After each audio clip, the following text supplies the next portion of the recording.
Hello, everybody. This is S. Anthony Thomas. And before the show starts, a couple of seconds of blatant whoring on my part. If you would like to buy some S. Anthony Says merchandise, there's only one place you can do it. It's Cafe Press. And how do you find it? cafepress.com/S. Anthony Says. If you would like to donate to the program, and why wouldn't you? You can do so at paypal.me/S. Anthony Says. If you would like to bang S. Anthony, and who wouldn't, you just got to go to myhouse/ladies. I'm sure that's going to get all the babes. That will get absolutely no babes. Oh, even before the show, you show up and Jesus Christ, I'm trying to sell some merchandise, get a couple of donations, and get it home with some women. And this guy shows up. I can hear that. All right. I'm just going to start the show now. This is getting embarrassing. Well, hello. How you doing? This is the S. Anthony Says podcast. This is the S. Anthony Thomas. How are you doing? This, my friends, is episode number 249. Oh, yeah. How you doing? Well, I tell you one thing, my friends, is, see, now I have to be really careful and specific about referencing things now, because when I started doing this podcast, you know, there were only people kind of listening in like Pennsylvania and California, but now people are listening in a bunch of different states and in some other countries, Canada and then the United Kingdom and stuff like that. So, I just want to say this: where I am right now, currently the eastern seaboard of the United States of America, it is cold as crap, and it just snowed in New Jersey, and that kind of sucks. Right? Because me being busy, I literally didn't even bother checking the weather. I had no idea the damn snow was coming, and that's my fault. I had no idea it was actually about to snow until I walked outside and went, oh crap. I actually did a little periscope from my friend's back window and showed the snow that I didn't know was coming. So snow blows. But I'm glad it wasn't that much snow, because I remember the last time I was here and it snowed 3 or 4 times, each time a couple of feet of snow. And shoveling snow, my friends, absolutely sucks. It sucks. Anybody that tells you they like shoveling snow is shoveling horse crap into your ear. Nobody likes it. Nobody.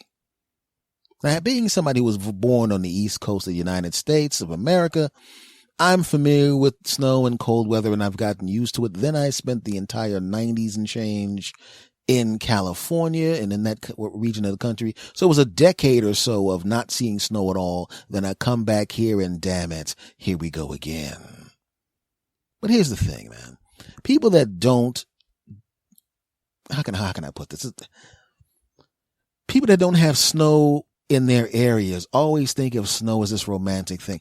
Oh, we're going to go up to Big Boulder. We're going to go up to Skiville. We're going to go to Scooby and all of that crap, because you're going to the snow, right? When you go away, you leave the snow behind. You don't have to wake up the next day and deal with that crap. The snow is up there where you were skiing, but not down here where you're living. Well, what about you had to stay at the damn ski resort and then you had to shovel your car out? Oh, would that be fun? Would you travel up to the ski resort? Oh, we're not going to do any skiing. We're going to try something different. We've changed the ski lodge into a shovel out cars lounge. That's right. We brought in a bunch of old cars and covered them in snow. And we're going to give you all shovels. You're going to shovel out the snow with your family. Take some wonderful pictures. And then after you shovel the cars out, well, by that time, it'll be time for your punk asses to go home. And that will be your wonderful vacation. That's right. When you go back to work, you won't be going, hey, Bill, hey, Susie, I went skiing. You're going to get, hey, Bill, hey, Susie, what did you do this weekend? Well, what we did was we got our family together. You take your skis? Oh, there was no need for skis. We are doing this new fad called digging out cars. What? Yeah, it's great. You don't get on the slopes? You don't have time for the slopes. There's about 7 feet of snow wrapped around the car, and we'd spend the entire weekend digging that crap out. And then when we're done, we go home. That kind of sucks. No, it's the new in thing. It's great. No one would say that. Now, as somebody who lives in an area that snows all the time, Not like in certain areas of the country where they get killed with snow. Like I have some pod buddies who live out in Colorado. I'm sure they get crushed. And I have some friends and family up in Buffalo, New York, near Canada. And I'm sure, if I remember correctly, having called up and laughed at them on several occasions, when they get real snow. But it's a pain to deal with it. And I'm 48 years old now. And I have no problem shoveling. There's no health effects, or I don't feel fatigued after shoveling. I'm still young enough and I'm in good enough shape now that shoveling is really not that big of a deal for me. But there will come a time in the future when I won't be able to do it as efficiently, or I'll be afraid I'm going to injure myself or drop dead or some crap like that. And I'm starting to feel now the same way athletes must feel, the ones that are smart enough to leave their sport while they still have some ability. You see, I still can shovel. I still can do it quickly. I still can do efficiently. But you see, I don't wanna. And I have some money. And there's young people with shovels walking around outside. You see, I can give them the money and they'll do it. I remember giving some kids some money one time to shovel, and he goes, "You sure, Mr. Thomas, you don't want to do it?" I'm like, "Not a problem, kid. You do it." "Really? Your back hurting or something?" "Nope. I just don't want to do it." And that's the way it goes. It's like being an athlete that leaves, right? You ever seen a really old guy trying to shovel his sidewalk, and you're looking at him going, "That is awful. I can't believe this poor old man is trying to shovel his walkway. Oh, that's going to take forever if he does it himself. Oh, that's a shame." Well, back to the game. Close the curtain. I don't want to feel guilty. If I look over in that direction and he's out there shoveling, I'm going to feel guilty and want to go and help him. But since I'm not going to do that, you might as well close the curtain. Hand me another sausage. I mean, that was just a joke. I actually went out and helped the old guy shovel his thing, because I'm definitely not the kind of person that would see an old guy struggling to shovel the front of his house, knowing that he has a massive amount of walkway left, and then would close the curtain just now and begin watching the Pittsburgh Steelers Miami game, even though it sucks, and drinking hot cocoa, because I'm not that type of person. I mean, the fact that I just said the Miami Dolphins, Pittsburgh Steelers game, and right now that game is actually on. I just randomly chose those two teams. It's not because that I just now closed the curtain and watched an old guy struggle to shovel, because I wouldn't do that. Moving on. But that's the case, man. If you go to the snow, it's fun because you went to it. Not if the snow comes to you and falls on your stuff. It's like when you watch an MMA fight. These people are getting punched in the face and they're willing to do it. They're going, "I am going to get into a profession where I kick people in the face and they kick me in the face, and I slam them and they slam me, and I elbow them in the face and they elbow me in the face, and we beat the crap out of each other." They choose to do that. And think about it. That's their profession. That's what they're going to do for a living, which means every time they go to work, someone hits them in the face. Even when they're practicing for when people hit them in the face, they got to get hit in the face to practice for other people hitting them in the face. That's their job, but they love it. I know fighters. You know what? They genuinely love it, but they chose it. Right? It's like people that choose to go and get in the snow. But if you live in an area where the snow comes to you and you have no choice, it's kind of like walking into a bar and then someone sneaking up on you and going, "I am going to punch you in the face." And you're going, "Whoa, I did not want that." And they're like, "You shouldn't have come in this bar. You got no choice." And then they crack you in the mouth. You're like, "What the hell? I did not want to be cracked." You have no choice. You happen to be in this bar, and in this bar at this particular time, every time this time hits the clock, we whip people's asses. It's the same thing. If you live in an area where it snows, guess what's going to happen? At that particular time of year, every time it's going to snow. It's a little different. So I would say to people that are my friends, and I have friends in California who've never actually left that side of the country, and have never actually, I know people that have never physically touched snow ever. I mean, and I thought that was bullcrap. I thought they were lying to me. Snow, I never touch it. I don't even know what it feels like. You don't know what it feels like? Okay. Do you have a freezer? Yes. Okay, let's go downstairs. Give me your chisel. And then you scrape out a whole bunch of ice. And then I put it in my hand. I said, close your eyes. Okay. And then I took a handful of that shit and put it on the side of his face. What the hell is that shit? That's what snow feels like. Oh, man. Now imagine if it was just not a handful of snow being put on the side of your face by your buddy. Imagine if there was enough of that to cover your car and your lawn and the back of your house and the front of your house and the street outside. And in fact, it would be enough of that to cover every street you would possibly drive on at all during the course of your work week. That's what it's like. But I forgot something else. You're responsible for getting it up, right? It's not like a leak on the street when the water main breaks. No, where the city comes and fixes it. No. This is your responsibility. And in fact, if you don't get it up within about 3 hours about an hour or so after it snows, and someone falls and busts their ass on it, they can sue you because you, the person who's responsible for it, didn't get it up. What is that? Is bullshit. No.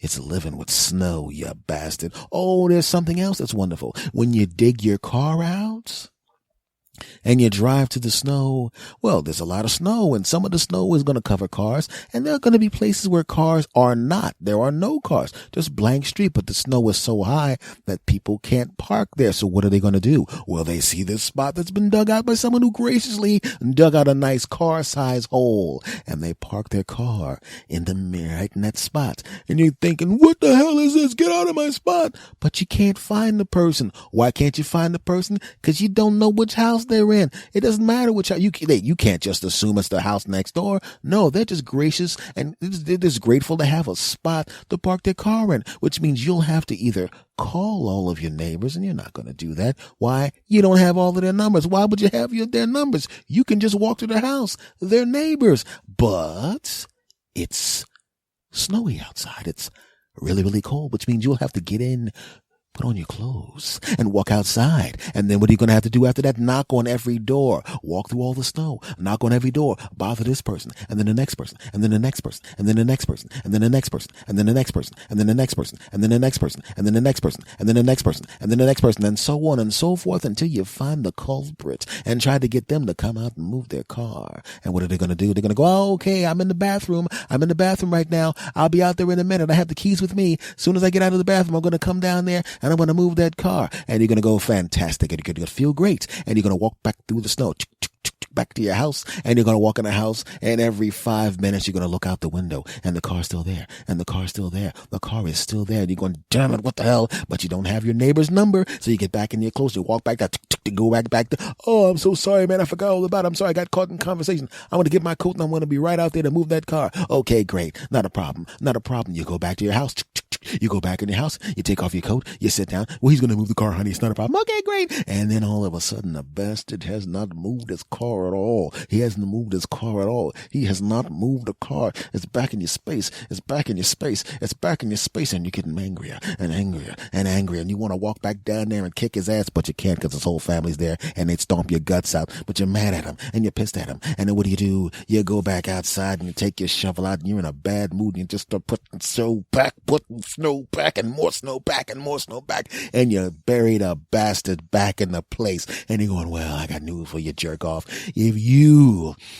I can't have the spot, then you're not getting out of the spot. You're not getting out of the spot, you bastard. And you shovel that bastard into the spot, that spot stealing bastard. And you sit there with your hot cocoa looking out the window, and you're sipping your hot cocoa, and you're sipping your hot cocoa. And even though you're mad, you still have to park 4 blocks away. You're now looking at this bastard, and what happens is the car is thing and just shovel in, and now the bastard comes down and curses out, but he can't tell it was you because the snowplow did come by.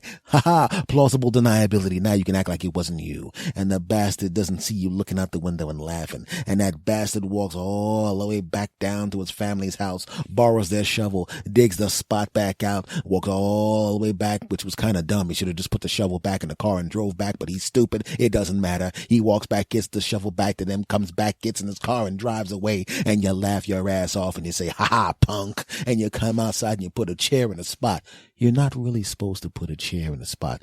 No, police will give you a ticket for putting a chair in a spot, but it's kind of late at night, and the police don't really come on this block like that anyway. It's really not that big of a deal, so you put the chair there anyway, and then you trudge 4 blocks in the snow to get your car, and what happened?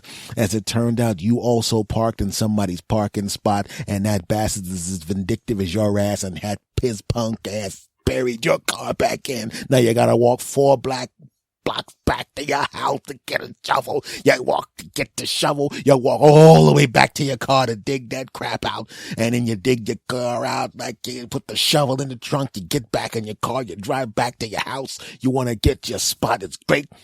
You move the punk ass chair out of the way. You throw it on there. I didn't like that chair in the first place. You work your way back into your spot. You go into your house. You open the door and you're going, honey, I got the car back in front of the house. That snow spot stealing bastard. What happened to you? Somebody did the same crap to me. Apparently I parked in somebody else's spot and they dug me back in, but that's not the point. The point is I'm back in front of the house, and that's it. Then what is this? There's something in the mailbox. The police wrote a ticket because I blocked my own parking spot with a chair. So it's a big ticket. You're upset with me, aren't you? Yes, I am. So I guess this was supposed to be sex night. It's not sex night anymore, asshole. Maybe not with you, it isn't. What did you mean by that? Don't worry, I didn't mean I was going to cheat. I meant I was going to masturbate in the bed next to you. That's gross. Yeah, well, it's going to happen. That's a long story. I don't know why I told it. But it's really difficult being in a snowy area. And like I said, I'm at the point now where I still physically can move the snow.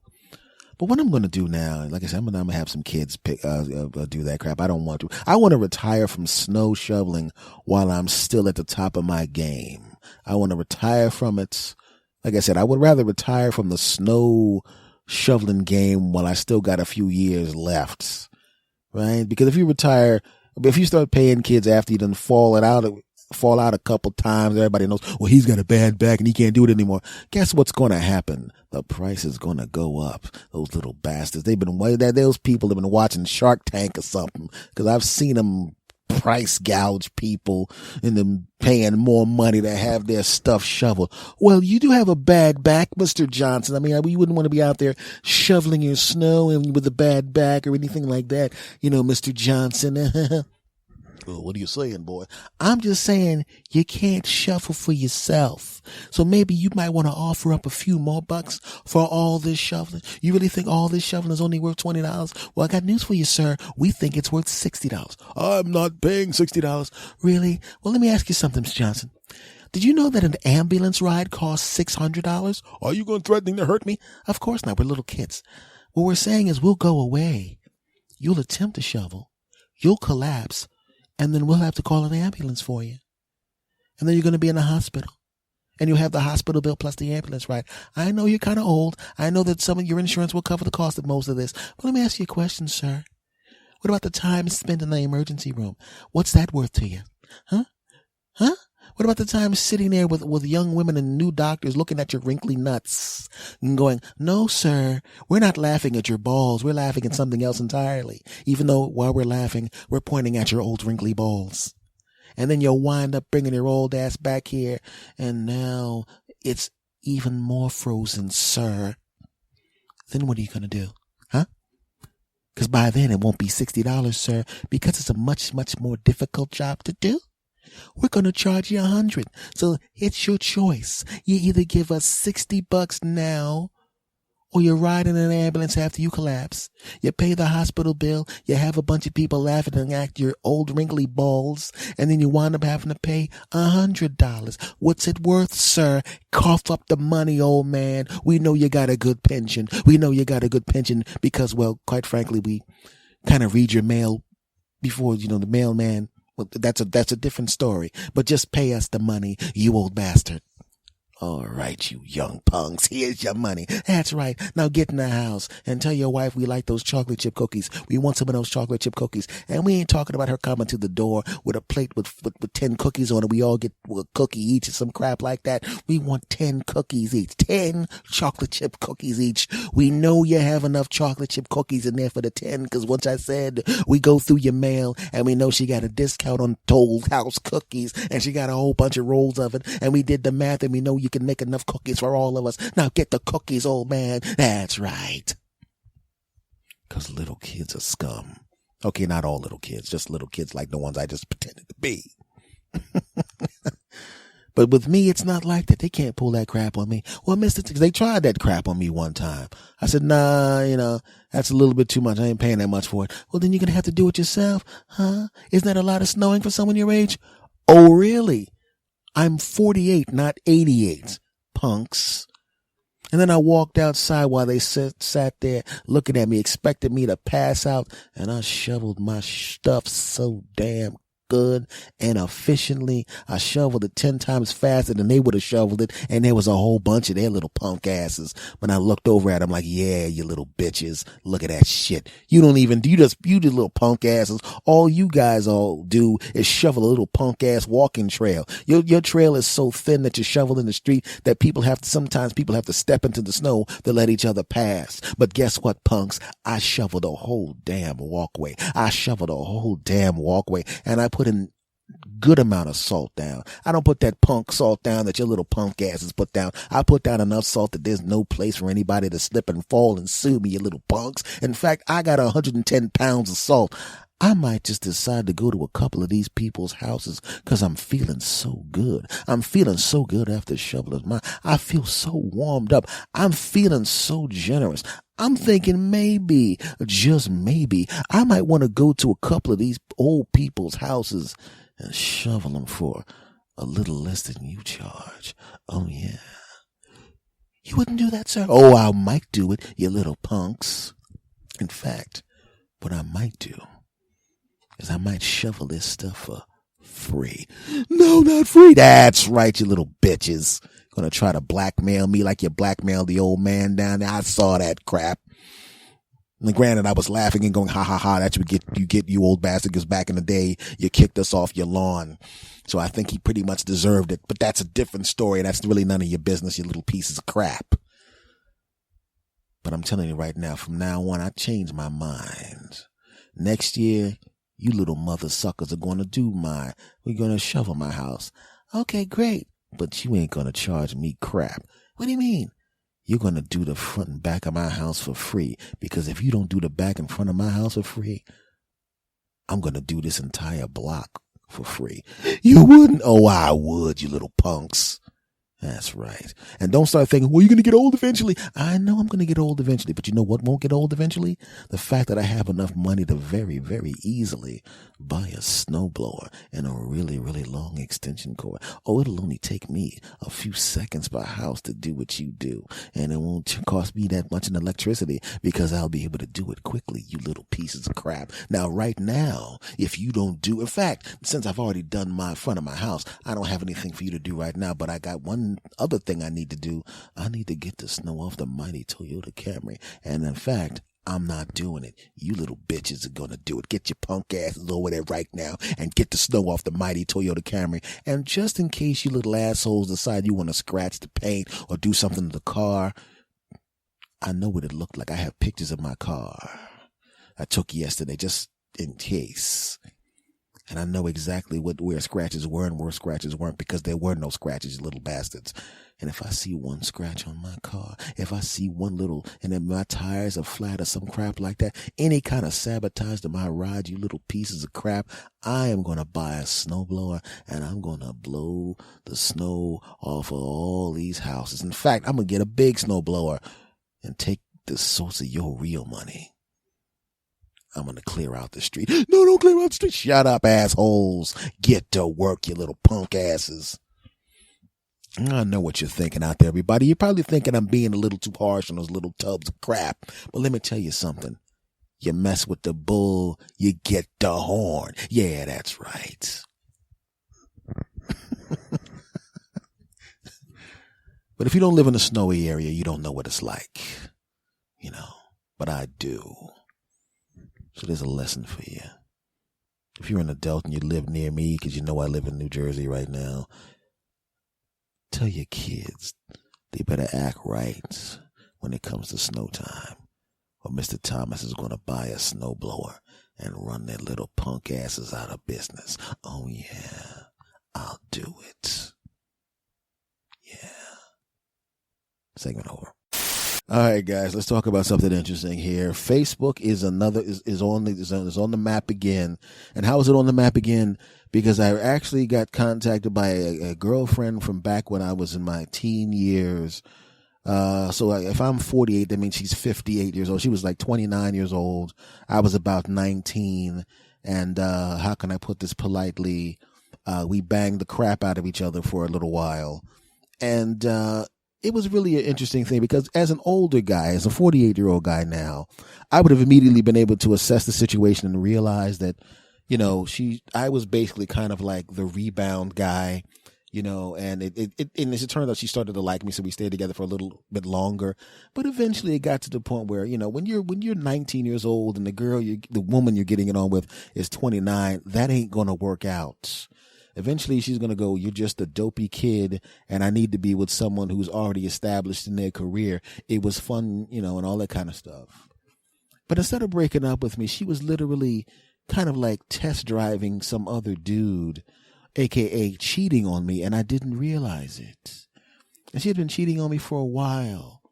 And I just thought, well, my schedule as a comic, it really didn't matter too much because it's not like I could figure it out because I was away enough where I wasn't around her enough to see the signs.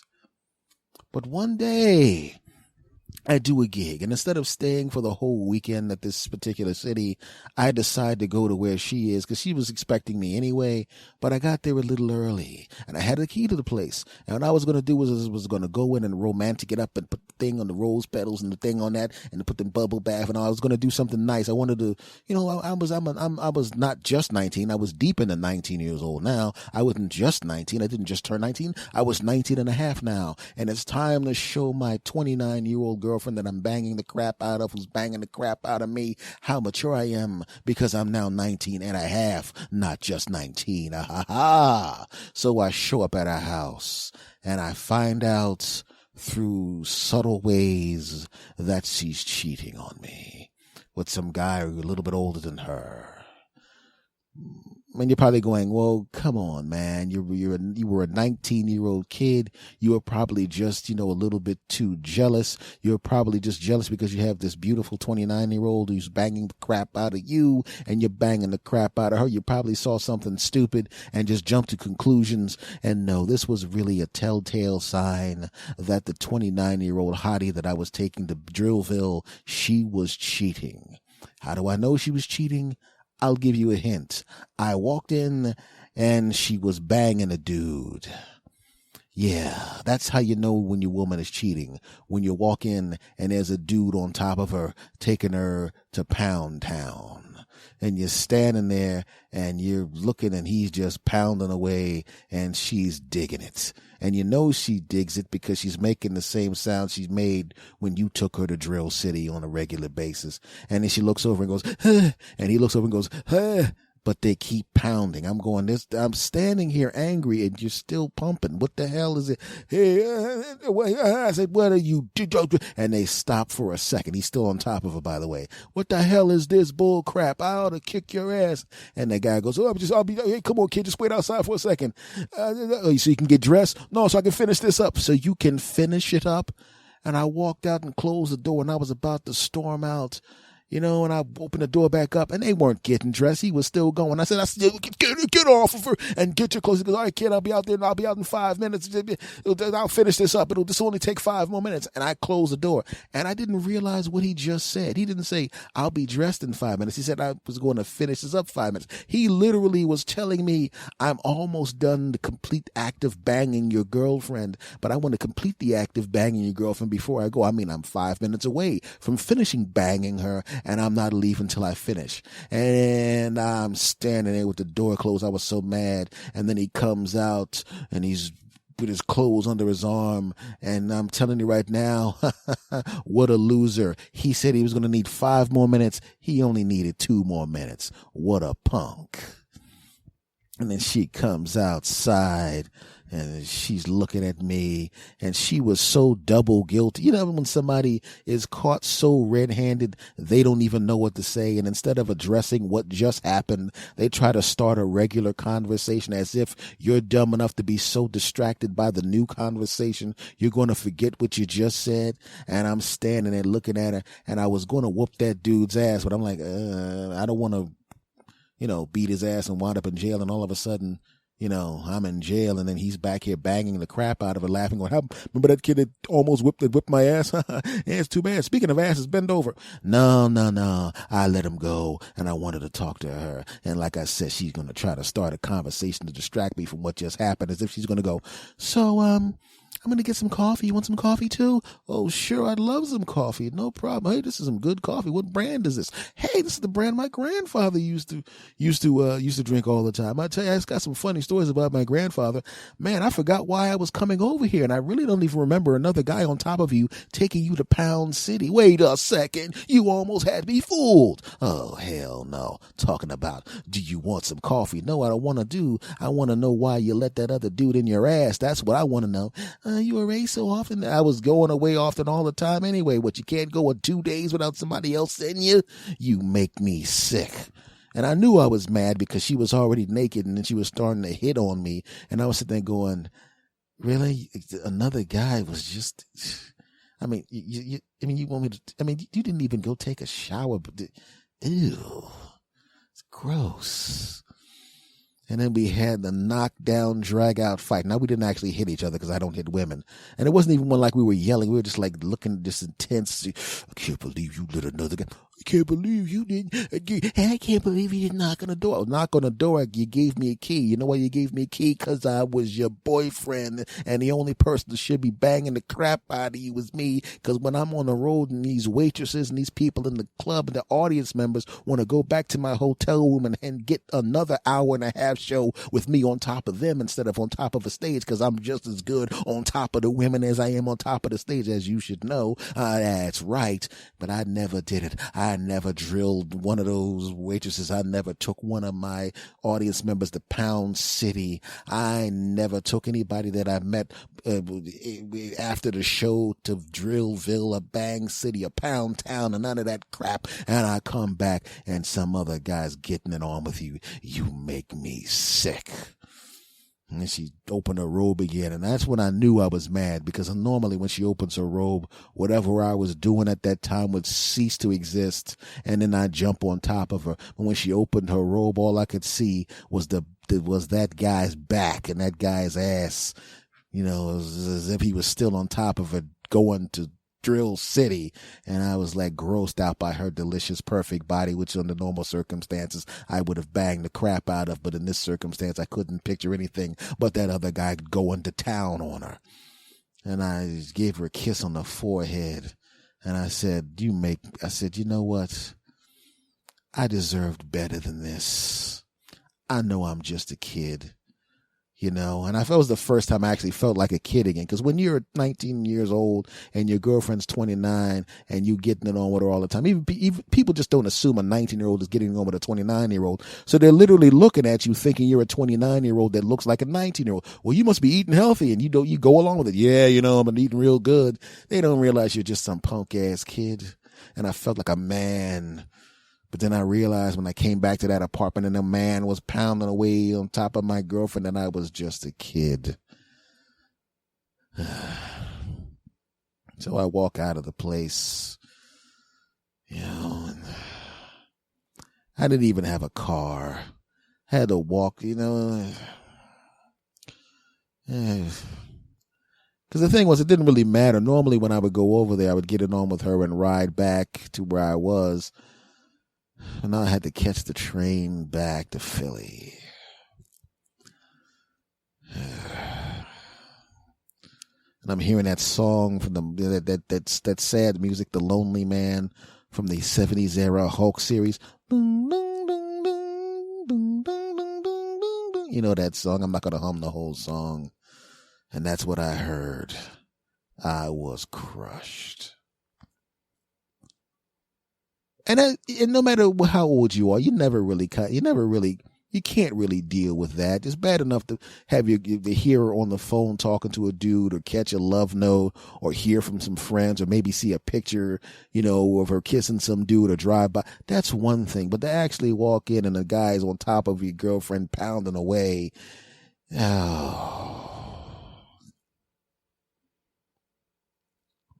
But when I think about it from an older guy's perspective, if I saw a 19-year-old that was going out with a smoking hot 29-year-old, I would probably pull him to the side and say, this isn't going to last, right? Just enjoy the fact that she's nailing you now. Eventually she's going to want somebody close to her own age and someone who's established in their career. Just enjoy the fact that you're getting it on with her now. And when she drops your ass, just be cool, feel the pain, and go about your business.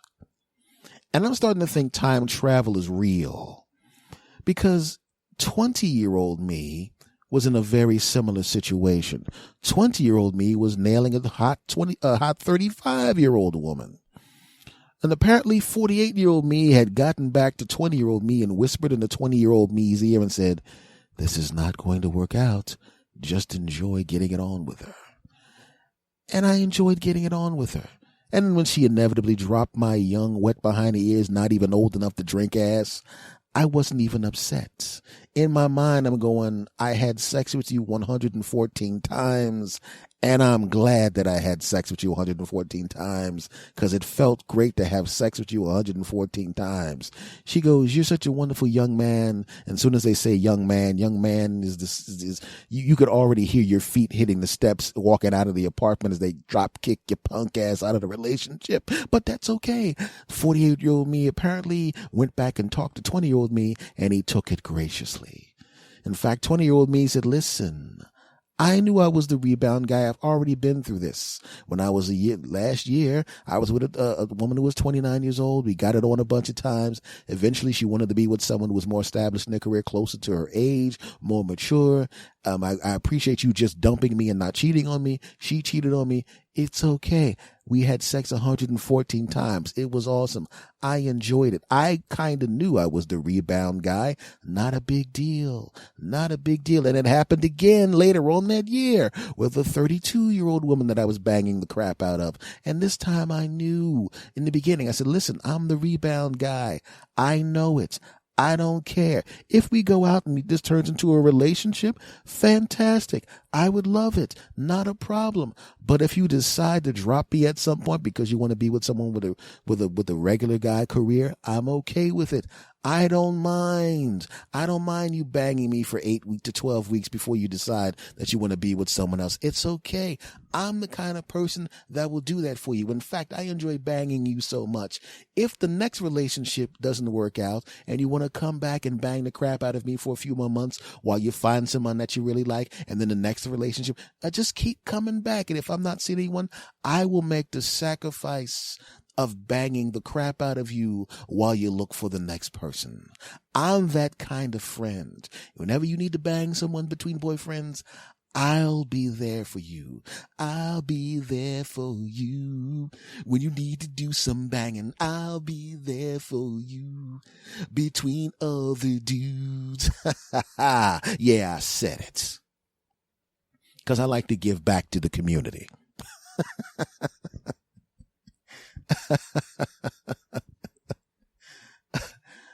Because you got to realize sometimes you're the rebound guy. And if you're smart enough to realize, and this is not gender specific, ladies, don't act like you don't know when you're the rebound lady. He just got out of a marriage and then 4 days later he's dating you. Do you really think that's going anywhere?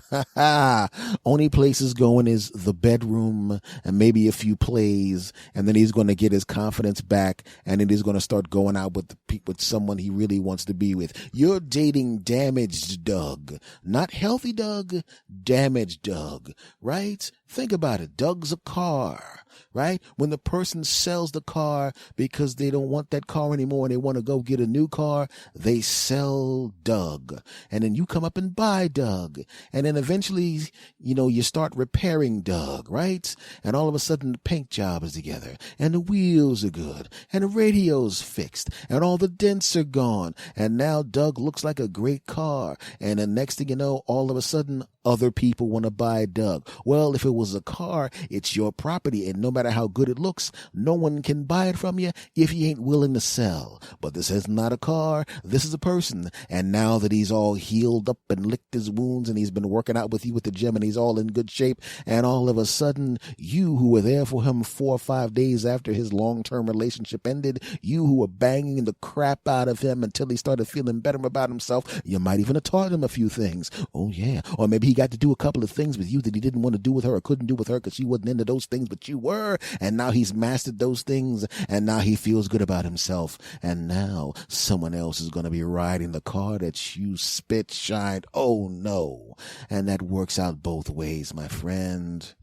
But there are occasions where you get damaged Doug, you fix damaged Doug, and damaged Doug is so happy that he's no longer damaged Doug that he thinks about you and realize I would be damaged Doug if it wasn't for you, and I'm going to let you ride with me forever. But that usually doesn't happen. Usually you fix damaged Doug and damaged Doug gets the hell out of Dodge. That's right. And damaged Debbie too, same thing. Well, I was damaged S. Anthony at the time because of all of those babes that had ripped my heart out, And then I realized, stop being a dumbass. Most relationships fail anyway until you find the one that lasts, right? You're going to be in a bunch of relationships before you, like, keep in mind, in this thought experiment, I'm talking about when you find someone to spend your life with. Let's just say, for the sake of argument, you find the person that is going to be your wife or your husband, and you spend 40 years with them or 50 years with them or whatever amount of time you have left before you drop dead, and you're happy with them. Well, if you really think about it, every relationship before that failed, right? So why get upset? You know what's going to happen. It's like being an MMA fighter when Ronda Rousey lost. Guess what? All the best MMA fighters of all time have somewhere between 4 and 12 losses because the UFC, if you can't fight or you're not a top fighter, they get rid of your ass. There's no hiding from tough people. So guess what? You're going to fight the best people. And if all you do is fight the best people, eventually someone's going to hit you in the face and knock you out or hit you more times than you hit them. And even if you don't look bad in the fight, they're going to just squeeze past you. It's just the way it is. And it's the same way in relationships. Most people aren't going to meet the first person they go out with, bang the first person they go out with, and then spend 70 years married to the bastard. No. What's going to happen is you're going to go out with somebody that's going to work out, then you're going to get sick of her and drop her, or she's going to get sick of you and drop you, and you're going to repeat that cycle until, if you're lucky, you find the person that's right for you, and you're right for them, and you continue to be in wedded bang the crap out of each other's bliss until one or both of you drops dead. And that's what you want. So don't worry about it. That's why now, if a relationship doesn't work, I don't care. It doesn't matter. I enjoyed being with you. I enjoyed banging the crap out of you. I enjoyed you banging the crap out of me. It didn't work out. I genuinely wish the lady the best, want the best for you, and I move on to whoever's next. Eventually, I will run across someone who understands me, and I understand them, and I respect them, and they respect me. All the disgusting bang crap I want to do, she's into all the disgusting crap I want to do. I'm in all the disgusting crap she wants to do. We bang the crap out of each other. We have a good life, and then one of us drops dead before the other one, or we both drop dead. Doesn't matter, but that's going to be the last long-term relationship for the most part.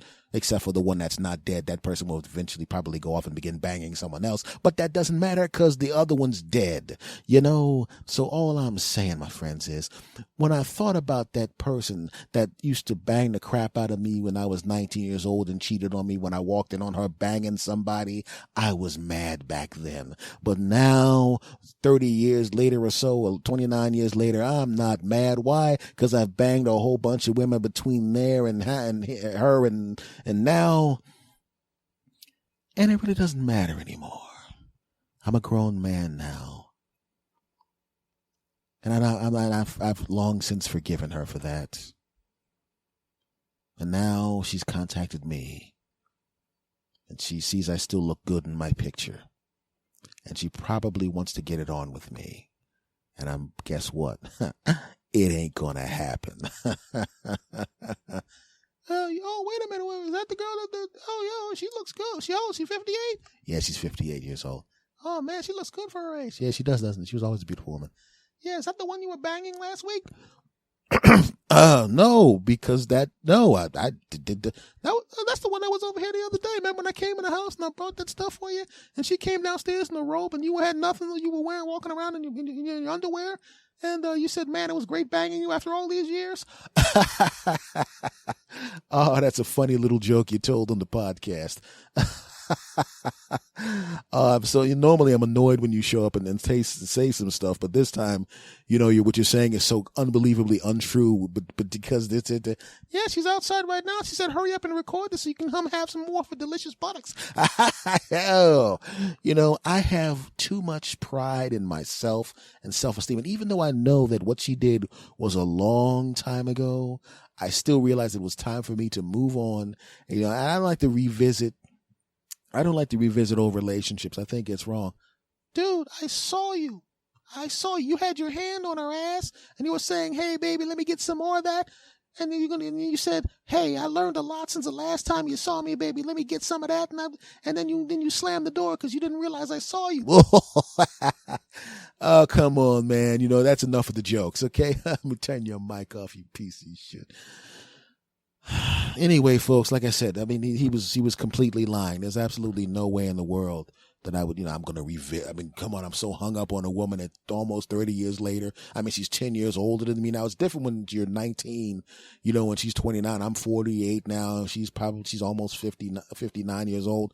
Not to be rude or anything like that, but I tend to date someone who's, maybe, I date between, my age and under, you know what I'm saying? There's nothing wrong with women older than I am. And they're attractive and wonderful. And who knows, I may marry someone that's older than me, but that's a little bit too much of an age difference for me. And I think that I got my mic back on. There's too much of an age difference for you? Come on, man, look at that woman. She looks like she's 20, at least 10, 15 years younger than her age. I don't blame you for taking her to Pound City. Yeah, I tore that. Turn your mic back off. So anyway, I'm kind of celibate right now. I'm trying to just concentrate on my work, and definitely not about 17 minutes from now. I definitely will not be, going out of the house and giving her for old time's sake banging, because that's beneath me to do that. What kind of person would just to prove a point, go back and bang an old girlfriend from 30 years ago just because she's in town for a couple of weeks? It doesn't really matter. Somebody's in town for a couple of weeks. And they call up and said, I want to see if you still got it. And then you go over to their hotel room and take them to Pound City. That big, because I would not do that. I would say, hey, I'm embarrassed that you would even do something like that, and because that's embarrassing. What kind of weird person would look up somebody from 30 years ago because they enjoyed banging them so much when they were 19, and then then you bang them again at 48 and realize that they're even better at banging now, and you can't. I'm just saying, I wouldn't be involved in anything like that, and I don't care what high voice boy just said. I'm just saying right now, I turned her down, and then on her side, and then I got underneath. Just kidding. Anyway, folks, what I would say is, listen, take care of yourselves, Treat yourself good, and don't allow somebody from your past to just show up and become a part of your life again. And just because I mean, once that chapter is closed, you should just close that chapter and move on with your life. Sometimes you can't go home again. Okay, that's my lesson for you, and I love every last one of you sass bastards. Okay, all right. Segment over. Look at her out there. Good God, I'm gonna tear that up. Look at that. Well, I know she's 10 years older than me, man. But I tell you, when she contacted me on Facebook and I saw that picture, I was like, I ain't no way in the world she looked like that. And then I saw, then we did that thing on Skype, and she put the thing down and walked back and spun around. I was like, good God. I mean, that ass looked the same way it looked when I was tearing her up and she was 29. You know what I'm saying? That's why I was over her hotel room every night putting in that good work on her. You know, but this is still recording. Of course, this still recording is part of the joke. I was doing a sketch where I pretended to stop that didn't know I was recording, and then see how funny that was. So, like I said, I don't even know what room she's in. I don't even know what hotel she's in, and I'm definitely not going there 18 minutes after I hit the pause button or the stop button on this recorder, because that would be kind of weird. What I'm going to do now is watch the football game. I'm definitely not going to go over there and jump on top of her. Segment over. Well, folks, this has been another episode of the S. Anthony Says podcast, starring yours truly, S. Anthony Thomas. And I want to thank you very, very much for stopping by and enjoying this weirdness, and I appreciate you. I really do. It's been 3+ years, and it's been really, really great being here talking to you weird bastards around the world. Folks, this podcast is pretty much everywhere. It's on iTunes, Stitcher, Google Play, iHeartRadio, TuneIn Radio. It's everywhere, and I know a lot of you are listening on different devices. And there's actually some people. Apparently, a lot of people are now listening on Apple devices. I think the new people are listening on Apple devices. You're new. Do me a favor, my friends. If you love this show, do me a favor. Please remember to rate and review this program. If you're listening on iTunes, don't take it that long. Just go to iTunes, give a nice 27-star review to this podcast, and genuflect about how much you love it. That would be great, you bastards. Also, make sure you follow the social media for yours truly and for the show. The social media, if you're going to be on Twitter, is @S. Anthony Thomas for me, @S. Anthony Says for the show. And I'm also get on the Instagram too, my friends. I put stuff on there as well. And of course, surprisingly enough, if you're going to find me on Instagram, this is going to be a big shocker. S. Anthony Thomas is my name on Instagram, and I'm starting to use my Periscope.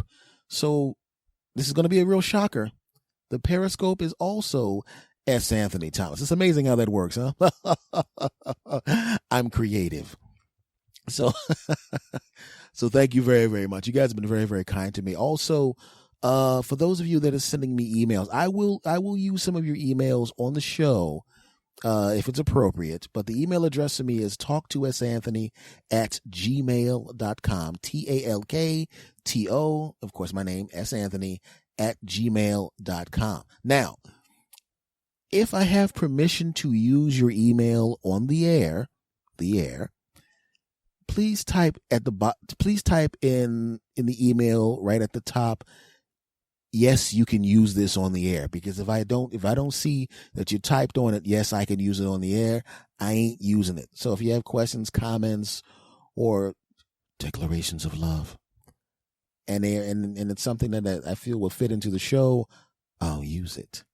But if you decide to, talk about how much I'm a double, triple, quadruple genius, a delicious chocolate man, an amazing human being, the podcaster's podcaster, a quadruple genius comedian, an otherworldly storyteller, that I have the smoothest tones of all time. Make sure you're writing all of this down, because these are suggestions from me on how you describe me, not only to other people, but also to me. So remember, the quadruple genius comedian, otherworldly storyteller, delicious chocolate man, podcaster's podcaster, and of course, the most important human being that has ever walked this earth.